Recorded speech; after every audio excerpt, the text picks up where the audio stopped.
Qué gusto estar una vez más. Me siento un privilegiado de poder haber conocido a la familia de Quique, a los Puch, con todos sus hijos y poder haberlos acompañado en este tiempo. Esto hace 10 años para ellos era un sueño y hoy es una realidad, así que gracias por poder seguir la voz del pastor y por apoyarlo y sé que Dios está haciendo grandes cosas en este lugar. Tengo que ir al grano rápido. Me pusieron 35 minutos de timer. ¡Qué maravilla! Hace unos años, algunos psicólogos de la Universidad de Princeton, esto es verdad, esto no es algo inventado, llamaron a varios estudiantes del seminario evangélico y los dividieron en 2 grupos. Y a uno de los grupos les dijeron, bueno, ustedes tienen unos 10 días para preparar un sermón especial donde hablen de la importancia de vivir con compasión y tengan como modelo a Jesús como alguien que tuvo compasión de todas las personas. Y al otro grupo, a la derecha, le dijeron, ok, ustedes tienen tema libre, simplemente preparen un tema. A los 10 días se vuelven a juntar en la universidad con todos los bosquejos y una vez que checan los bosquejos, le dan la siguiente asignación. Dice, bueno, ahora ustedes van a tener una dirección, cada uno van a tener que ir porque hay un grupo de personas que los está esperando y ustedes van a tener que predicar este sermón en donde fueron asignados que estén. Así que cada uno sale, se prepara para ir a ese lugar a predicar ya cada uno por separado.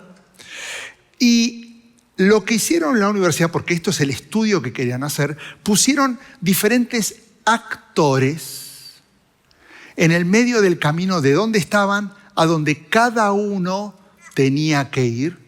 Y lo que representaban cada uno de estos actores era gente con necesidad, gente con vulnerabilidad, y lo que querían ver eran si se detenían o los pasaban de largo. Y más, la gran pregunta era, ¿quiénes son los que van a tener más tendencia a quedarse? ¿Los que prepararon un sermón acerca de la compasión o los que tuvieron tema libre? Es muy interesante este estudio, lo pueden buscar. Uno pensaría que los que estuvieron hablando de la compasión se detuvieron todos. Bueno, ninguno se detuvo. Y esto fue lo que sucedió. Ni el tema del sermón ni el llamado ministerial de los estudiantes tuvieron un impacto significativo, sino que de una manera informal, uno se acercó de los investigadores y le dijo a un pequeño grupo, ¿saben qué? Me gustaría que aceleren, como me acaba de decir el pastor Quique, porque tenemos una comida, y ellos decían, porque la gente no va a estar, entonces métanle, no queremos que piensen que van a llegar tarde, así que aceleren su camino y lleguen donde se les asignó. El otro fue y les dijo, ¿saben qué? Están con tiempo, no tienen ningún tipo de apuro, pueden llegar, y más, ni corran, porque cuando ustedes lleguen la gente todavía no va a estar, así que ustedes tranquilos, están con tiempo. Para sorpresa de los que iban apurados, solo el 10% se detuvo a ayudar. De los que iban tranquilos, el 63% se detuvo. Y en ninguno de los casos importó lo que iban a predicar. Y si tu pregunta es ¿por qué? Porque las palabras "llegás tarde" son suficientes para convertir a alguien compasivo en alguien completamente indiferente al sufrimiento. Y esto es el gran problema que hoy quiero desarmar delante de ustedes, que es Mateo 25, porque Jesús va a describir este problema que es actual y no es un problema de ignorancia, es un problema de velocidad. Porque todos sabemos lo que Jesús hizo y todos sabemos lo que Jesús espera que hagamos. Pero como hay un problema de velocidad, puede ser que si hacemos lo que Él espera que hagamos, vamos a llegar tarde. Como llegamos tarde a nuestras obligaciones, o llegamos tarde a ver jugar a nuestra selección, solemos caminar sin mirar nada y nos limitamos a tener lástima sin darle tiempo al débil. Y si tu pregunta es, ok, me está hablando de algo que Dios espera o Jesús espera que hagamos, que miremos al débil, quiero una definición de quién es el débil. Interesante, porque en un mundial los equipos débiles son los que no tienen estructura y no tienen recursos. ¿Quiénes? Haití, Cabo Verde, que no le pudo ganar a España, Curazao, Jordania, que costó ayer. Es interesante porque no tienen recursos, pero son muy bravos. Quiere decir que la debilidad no tiene que ver con la forma de ser, sino con lo que no tienen. En la vida pasa lo mismo. Podés tener un carácter firme, pero son considerados débiles los que se agotan y pierden consistencia por desnutrimiento emocional y espiritual y no pueden mantenerse erguidos aunque lo quieras levantar, como esa planta que se cayó y la levantás y se vuelve a caer y la levantás y se vuelve a caer y algo pasó que ahora no tienen fuerza, pero no tiene que ver tu carácter, sino la circunstancia.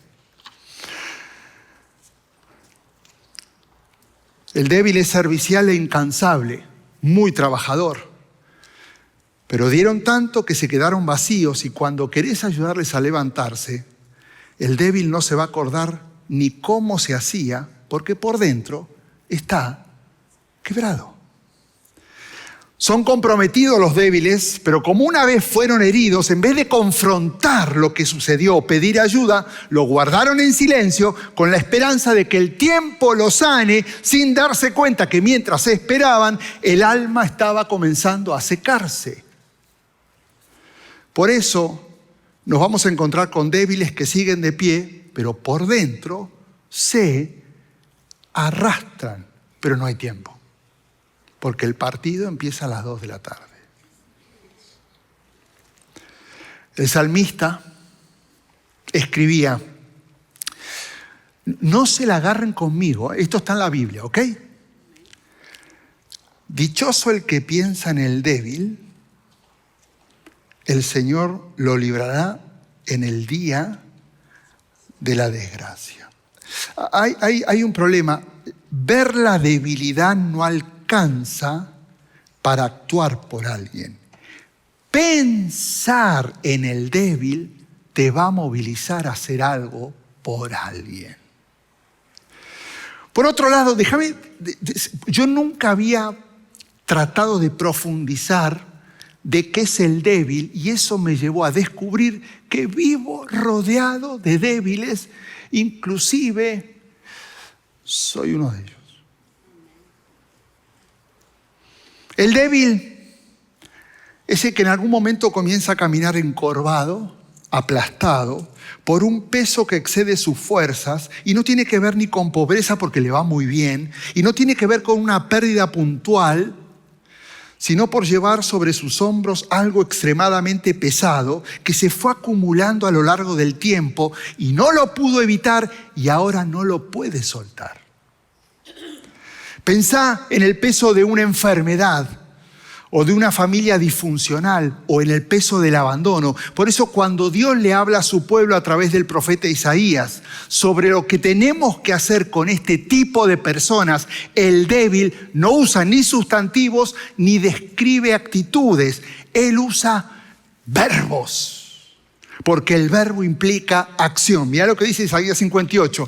No es el ayuno que yo escogí, desatar las ligaduras de impiedad, soltar las coyundas del yugo, dejar ir libres a los oprimidos y romper todo yugo. Desatar, soltar, dejar ir, romper son verbos que no se ejecutan desde el sillón de una casa. Se ejecutan hombro a hombro con la persona. Finalmente, el último aspecto de la persona que consideramos débil es aquella que no tiene lo suficiente para vivir dignamente.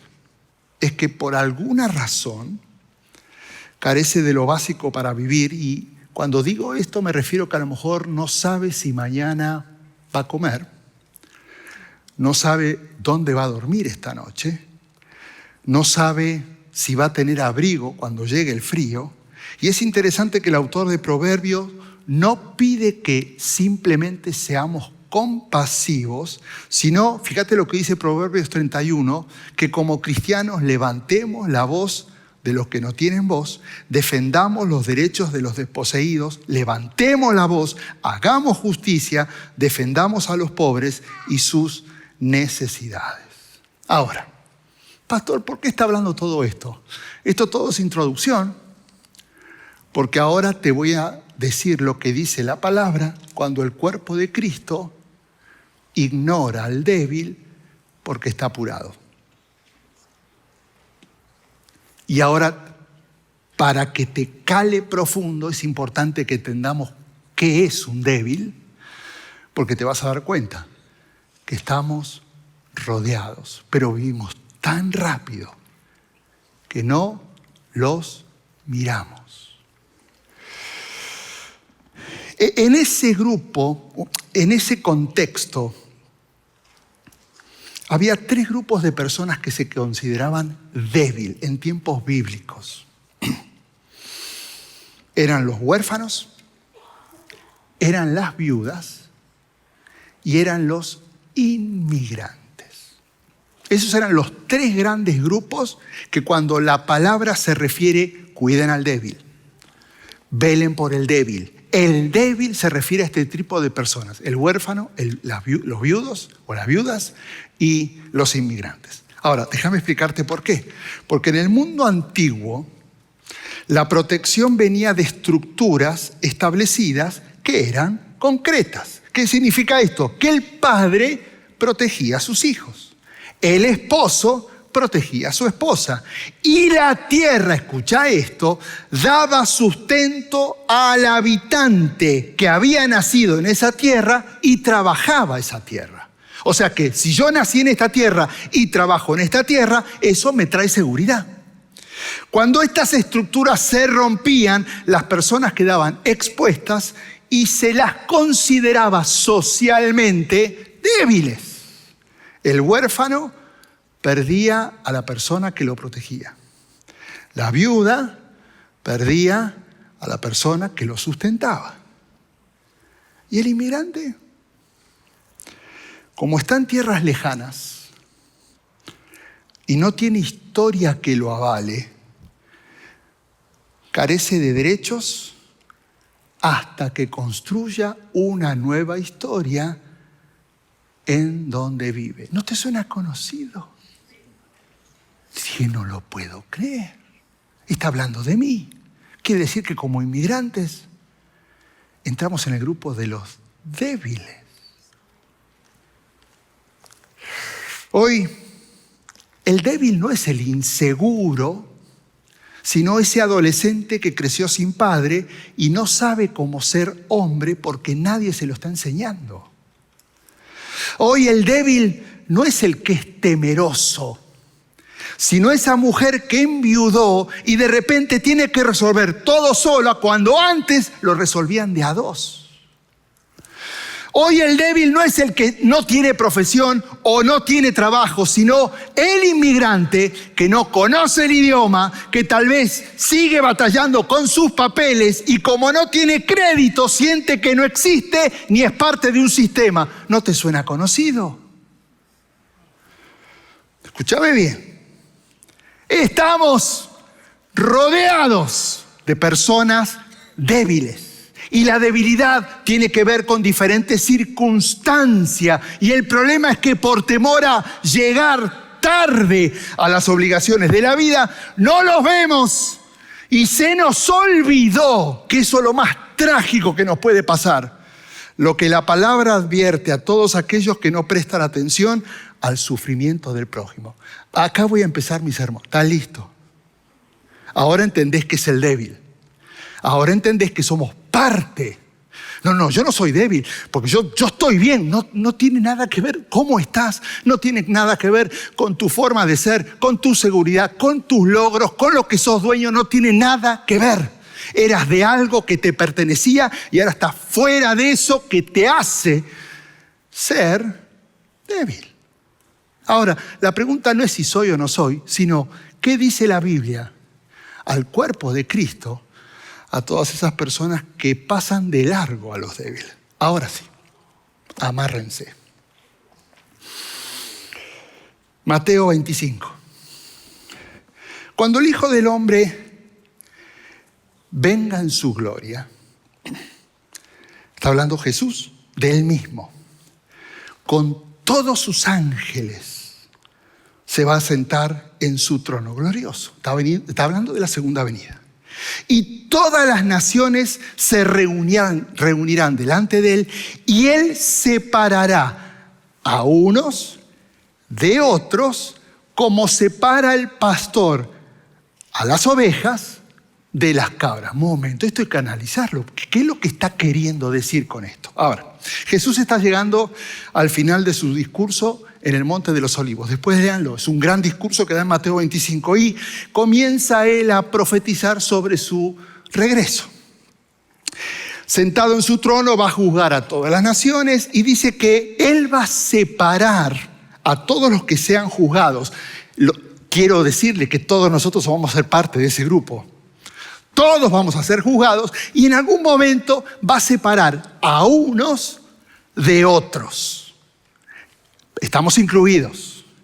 Como los pastores hacen con las cabras de las ovejas. Y acuérdate que cuando Jesús hablaba a la gente tenía que usar elementos que...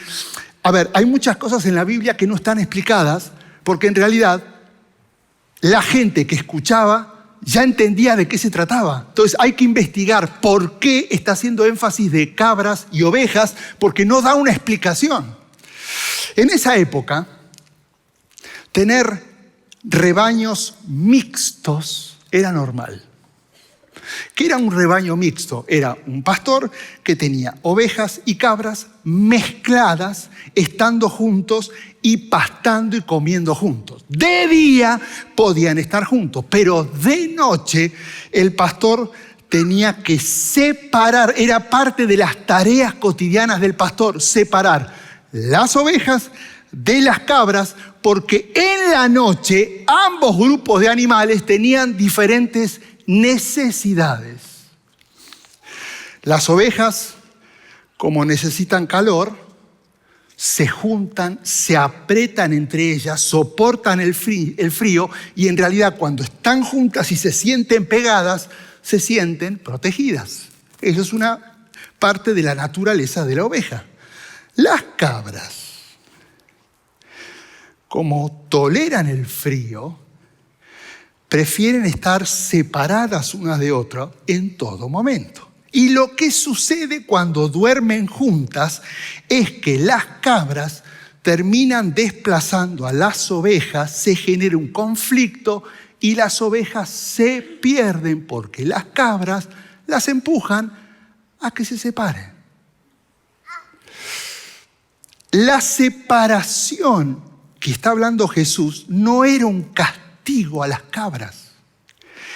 Era el resultado de algo que el pastor ya sabía.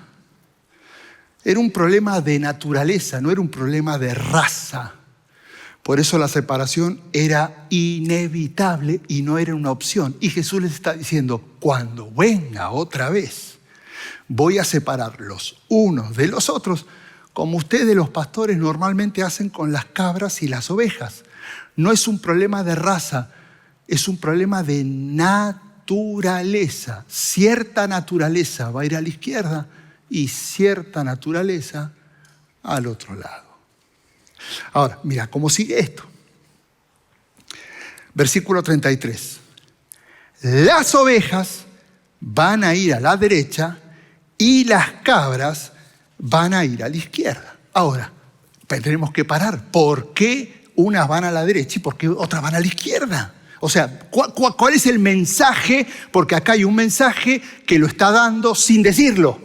Bueno, en la cultura hebrea, la derecha era el lugar del honor, del favor y de la bendición. O sea que un hijo que iba a la derecha era un hijo favorecido. La izquierda era un lugar secundario y era un lugar de deshonor. Así que cuando él está diciendo que va a poner a las ovejas a su derecha y las cabras a la izquierda, está usando un lenguaje que todos reconocen y entienden como si se tratara de un veredicto final. No hay grises. Cuando venga y él se pare, no hay un lugar intermedio. Por tu naturaleza y mi naturaleza nos va a tocar de este lado o de este lado, como los pastores normalmente hacen con cabras y ovejas.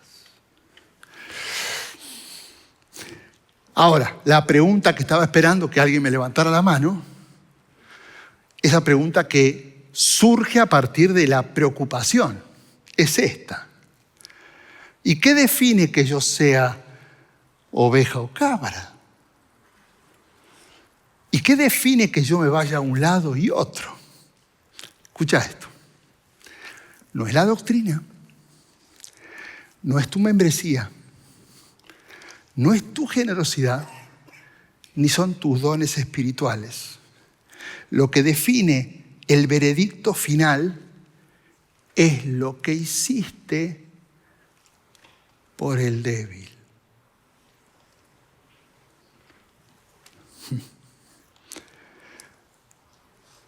Cuando el débil estuvo enfrente tuyo, pero no como un acto aislado, sino como un reflejo de un carácter formado a lo largo de la vida, producto del estudio de la palabra, de estar cerca del corazón del Padre, de pasar tiempo en su presencia y de una vida de obediencia a sus enseñanzas. No hacer obras por hacerlo, sino como un reflejo de lo que Jesús es en mi vida. Pero como no tenía tiempo porque el partido empezaba, estuvo enfrente mío y lo ignoré. Lo que hagas con los débiles no revela tu programa de servicio, revela quién sos por dentro, y quién sos por dentro es el resultado de que con quién pasas tiempo. Ahora, agárrate de esta.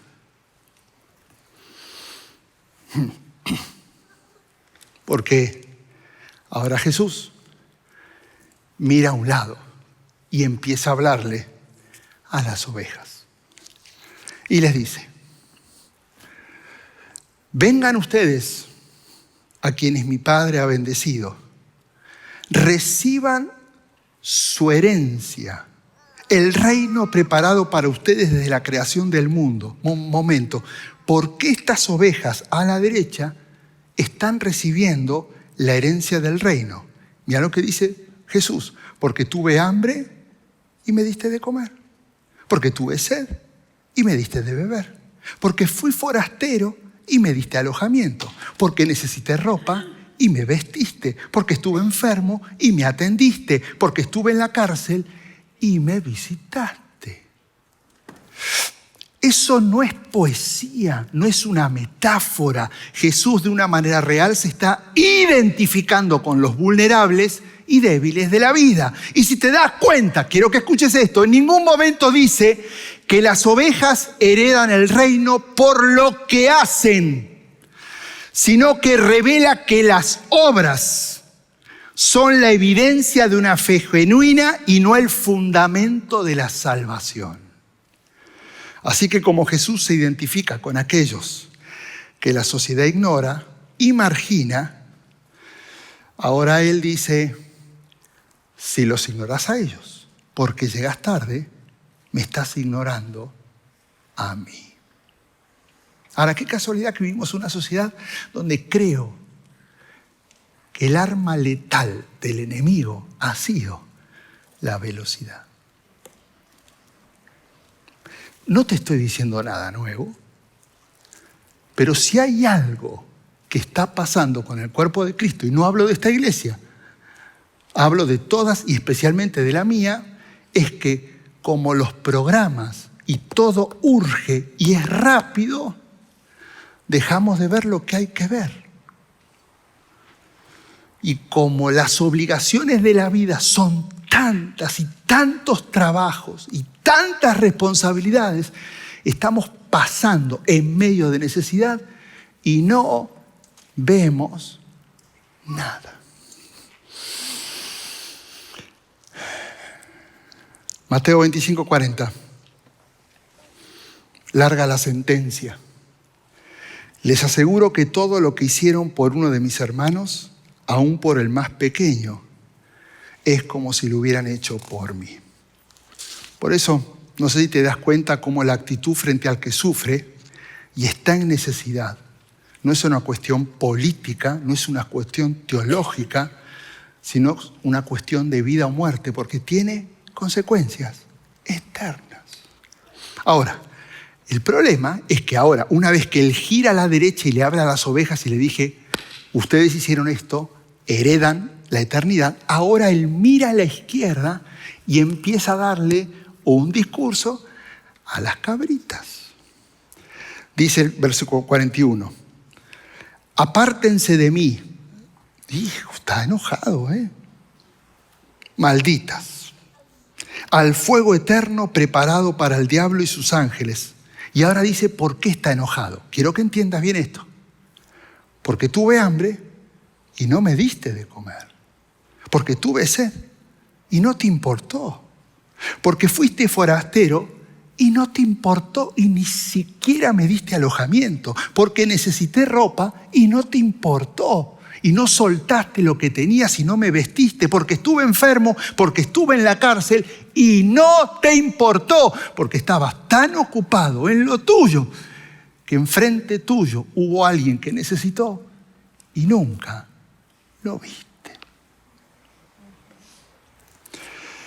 Jesús ahora repite la misma lista que la derecha, pero de una forma negativa, y lanza la sentencia a todos los de la izquierda.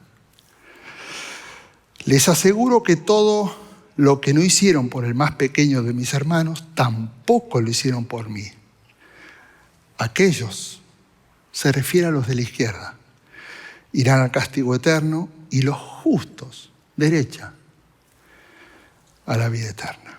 En realidad, las pobres cabritas no son condenadas por hacer el mal.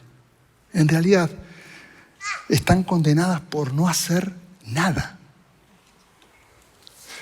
Esta sentencia tiene que ver con ausencia de acción, no con presencia de crueldad, la cual es una categoría de pecado que a veces no estamos considerando muy en serio, porque si Dios pelea por los débiles, quiere decir que nosotros, siendo su imagen y siendo sus embajadores, debemos hacer lo mismo. Pablo lo aclaró en 2 Corintios 5. Somos embajadores de Cristo como si Dios los exhortara a ustedes por medio de nosotros. En nombre de Cristo les rogamos que se reconcilie con Dios. Un embajador no habla en su propio nombre, sino que representa al que lo envió. Mi pregunta es esta. Vivimos en un mundo de velocidad. No es un problema de ignorancia, es un problema de velocidad. ¿A quién estás representando? ¿Y cómo los demás ven a quién representas? Si tu justificación por casualidad fuera, es que, pastor, yo soy el débil y usted está hablando de mí, por lo tanto, alguien debería detenerse a cuidarme y a protegerme y a hacer todo lo que está diciendo, pero nadie lo está haciendo. Puede ser. Ahora, te recuerdo las palabras de Pablo. Es cierto que fue crucificado Jesús en debilidad. Pero ahora vive por el poder de Dios. De igual manera nosotros participamos de su debilidad, pero por el poder de Dios viviremos en Cristo para ustedes. El argumento de soy muy débil para ayudar y batallar por los débiles no funciona cuando el propio Cristo eligió vivir en debilidad como el único camino a la redención. Dios no espera que seas fuerte para usarte, sino que se va a glorificar a través de nuestra debilidad para demostrar que la fuerza es de Él. ¿Sabe lo que necesita toda esta comunidad alrededor de esta iglesia maravillosa? Es que el cuerpo de Cristo no corra, que se detenga. Estoy seguro que cuando viniste acá se te cruzaron unos cuantos débiles, pero estabas preocupado por llegar tarde al servicio, no los viste. Estoy seguro que ahora, cuando terminemos en tiempo este sermón y salgas y veas el partido y termine el partido, y que va a ser como dentro de 1 hora y media, y a lo mejor tengas que ir a algún lugar, vas a estar rodeado de débiles, pero no los vas a ver por tu preocupación de llegar tarde.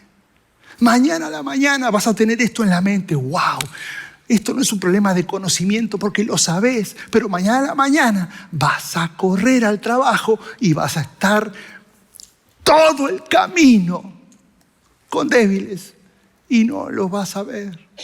En el mismo trabajo, como te exigen tanto y te presionan tanto con los resultados y tengo que sacar todo, vas a estar trabajando con débiles y no los vas a ver. No es un problema de ignorancia. Vivimos con un gran problema que es de velocidad. Y algo hay que hacer. Y antes de cerrar, voy a hablar en estos 3 minutos que me quedan, 2 minutos, a otro grupo de personas, porque estuvimos hablando de que la debilidad es el resultado de una circunstancia y a veces no por elección propia, pero hay una forma de debilidad que es más silenciosa que las demás. Y es la de la persona que por fuera está bien, tiene trabajo, tiene familia, no le falta nada material, pero por dentro carga con una inseguridad y con una pregunta que jamás termina de responder. ¿Y qué es? ¿Y qué pasa yo cuando me muera? Y no es una pregunta filosófica, sino que es la pregunta más práctica que existe, porque Jesús en este pasaje no habla de 2 destinos opcionales, sino que habla de 2 destinos que son reales e irreversibles. Y te tengo buenas noticias si vos te haces esta pregunta. La primera es que Jesús es el camino, la verdad y la vida, y nadie llega al Padre sino a través de Él. Lo que significa que hay un camino que existe y tiene nombre. La segunda es que si confesás con tu boca que Él es Hijo de Dios, dice Romanos, y crees que en tu corazón que Dios lo levantó de entre los muertos, alcanzás salvación. No por lo que hiciste, sino por lo que Jesús hizo en tu corazón. Y la tercera y la más importante, Dios te está llamando ahora. Y para responderle, no tenés que estar listo, ni siquiera tenés que haberlo resuelto todo. Porque ¿sabés qué es la diferencia entre Jesús si estuviera acá? Él diría, no se apuren, no se apuren. Sé que en este lugar hay débiles. Momento, yo sé que hay un programa, vamos a llegar, no se preocupen. Y la comida va a estar, está buenísima. Pero en este lugar hay débiles. Y Jesús vino por los débiles. Y Jesús quiere ayudarte. No te puede ayudar el pastor Quique, no te puede ayudar un programa de la iglesia. Te ayudan, pero no te llenan. El único que llena Tu vida es Cristo. No hay otra. Pero corremos tan rápido que si puedo yo ser, ok, para la próxima. No es la próxima, porque en realidad no sabes lo que puede llegar a pasar mañana. Entonces yo quiero cerrar con esta oración y nos vamos. Cerra tus ojitos. Porque yo sé que en este lugar hay personas que están cargando con una debilidad en silencio y ya no pueden más. Ya entendiste lo que es ser débil. Y quiero orar por vos y simplemente quiero que hagas esto. Si este es tu caso, ponete de pie. Ponete de pie. Si este es tu caso, decís, es que yo soy débil. Estoy temeroso por los papeles, estoy temeroso por estas circunstancias, estoy temeroso, mi familia es disfuncional, ya no aguanto más. Si este es tu caso, déjame orar, ponete de pie. Gracias, mi hija. Gracias. Gracias.